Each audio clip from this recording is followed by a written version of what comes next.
Hello, আসসালামু আলাইকুম viewers, সবাই কেমন আছেন? যে যেখানে আছেন নিশ্চয়ই ভালো আছেন।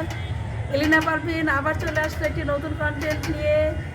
এই যা আমি সেই শিশু বয়সের মতো হয়ে গিয়েছি, আমি এখন শিশু হয়ে গিয়েছি, দোলনায় চলতেছি। আপনারা চলে আসবেন। আমি যেখানে চলে এসেছি এটা হচ্ছে একটা রেস্টুরেন্ট, ফেইথ রেস্টুরেন্ট। মোস্তমাঝি থেকে একটু ভিতরে আসবেন, স্টাফ কোয়ার্টারের একটু আগে। খুব সুন্দর পরিবেশ করেছে এরা, একদম সেই আপনাদেরকে অনেকবার বলেছি যে আমার একটু বাস টাইপের যদি ভালো লাগে। এখানে একদম পুরা সেই গ্রামীণ ঐতিহ্য, সুন্দর লাইটিং করা এবং এই পুরাটা একদম কাঠ দিয়ে করা, নিচতলা দোতলা পুরাটাই এই রেস্টুরেন্টের। সামনে বাচ্চাদের আবার দোলার ব্যবস্থা আছে, এখানে দোলনা আছে, সামনেও দোলনা আছে, একদম সুন্দর মতো বাচ্চারা খেলতে পারবে। ছুটির দিনে চলে আসবেন আপনারা, এসে বাচ্চাদের নিয়ে ঘুরতে পারবেন। তারপরে আমার মাঝে মাঝে খুব ভয় লাগে, কিন্তু তারপরেও আমি একটু একটু চড়ি। যদিও ছোটোবেলা অনেক চড়তাম, কিন্তু অনেক বছর চড়ি না, তো তাই একটু ভয় ভয় লাগছে ওঠার পরে। আপনারা ছুটির দিনে চলে আসবেন, বাচ্চাদের নিয়ে ফ্যামিলিকে সময় দেবেন। আসলে ঢাকা শহরে শিশুরা অনেক ব্যস্ত থাকে লেখাপড়া নিয়ে, ওদের হাতে খুব কম সময় থাকে। সেজন্য আমি মাঝে মাঝে ইচ্ছে করি ওদের জন্য একটু বিভিন্ন জায়গায় ঘুরি এবং ব্লগ বানাই। কারণ আসলে শিশু বয়সের যে ফিলিংসটা, সেইটা কিন্তু আমি খুব মনে করি যে আসলে ঘোরার যে মজা, সেই বাচ্চা বয়সে শিশু বয়সে যে আমি ঘুরতাম, যে মজা নিয়ে ঘুরতাম, যে মজা নিয়ে দোলনায় চড়তাম, সেটা কিন্তু বড় হলে আর থাকে না। যার কারণে শিশু বয়সের যে বাচ্চাদেরকে আমরা অনেকেই কম সময় দিই। বর্তমানে মোবাইলের যে যুগ, মোবাইলের যে সময়, তাতে তো মনে করেন এই যে আমার মতো চারচক হয়ে যাবে খুব তাড়াতাড়ি। আমার তো তবু মানে বয়স হওয়ার পরে 40 হওয়ার পরে আমার চোখে চশমা এসেছে। তো যাই হোক, আমি চাই বাচ্চারা অনেক ভালো থাকুক, ওরা লেখাপড়া পড়ার পাশাপাশি যেন বিভিন্ন জায়গায় ঘুরতে পারে। ওদেরকে আপনারা সময় দিবেন, ঘোরাবেন, দেখবেন ওদের মন ভালো থাকবে, ওরা আরও ভালো করে মনোযোগ হবে, লেখাপড়া ভালো করে করবে। সেজন্য আপনারা ওদেরকে সময় দিবেন। আপনারা আমার সাথে থাকুন। হ্যালো ভিউয়ার্স, এই যে আমার পেছনে নদী দেখা যাচ্ছে, এই দৃশ্যটা কিন্তু আমরা এই ফেইথ রেস্টুরেন্টে এসে পেলাম। আর এই যে আমার সেই শাপলা ফুলের কথা মনে পড়তেছে, এখানে কিন্তু অনেক শাপলা ফুলের এই প্যানাগুলো দেখা যাচ্ছে। এখানে কিছুদিনের মধ্যে সম্ভবত ফুলও ফুটবে, সেখানে কিন্তু আরও অনেক ভালো, পরিবেশটা আরও অনেক এনজয় করব, অনেক ভালো লাগবে।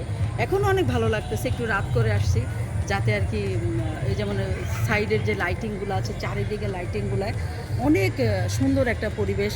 এই পরিবেশটাকেই আমি এনজয় করার জন্য কিন্তু এই বেসিক্যালি একটু রাত হলে আসি, যাতে এই লাইটিংগুলো অনেক ভালো লাগে। আপনারাও চলে আসবেন, এখানে ফেইথ রেস্টুরেন্টে খেয়ে যাবেন। কিছুক্ষণ পরে আমি আবার খাবারের ওখানে যাব, তখন আপনাদেরকে খাওয়াটা সম্পর্কেও বলবো। এখন আর কি আমি পরিবেশটা সম্পর্কে আপনাদেরকে দেখাচ্ছি।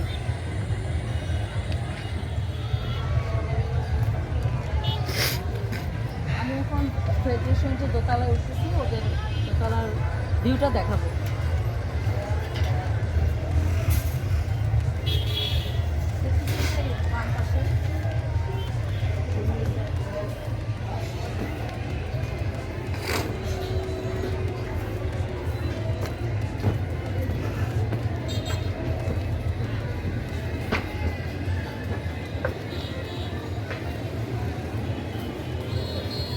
এদিকে দাঁড়িয়ে সেই নাগরদোলা, ছোটোবেলায় নাগরদোলায় চড়ার কথা মনে করতেছে। এই যে এখান থেকে দেখা যাচ্ছে নাগরদোলা, তারপর লাইটিংয়ের কারণে অনেক সুন্দর লাগতেছে পরিবেশটা, অনেক সুন্দর, অনেক সুন্দর।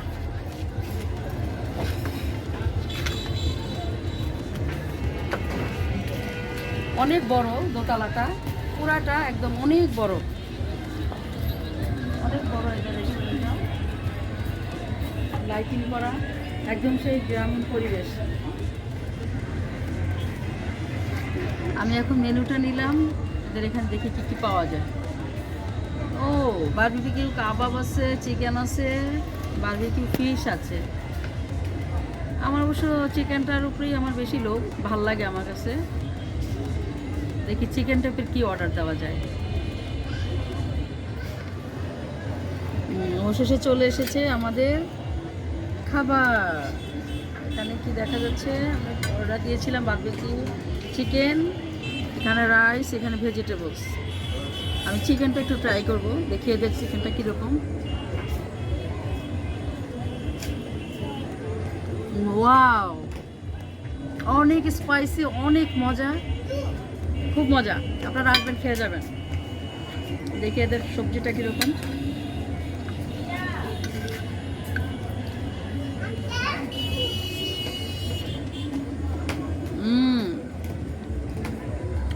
অস্থির মজা। চলে আসবেন, খাবারও মজা, ঘোরার পরিবেশও মজা, নিরিবিলি পরিবেশ, একদম নিরিবিলি জায়গা।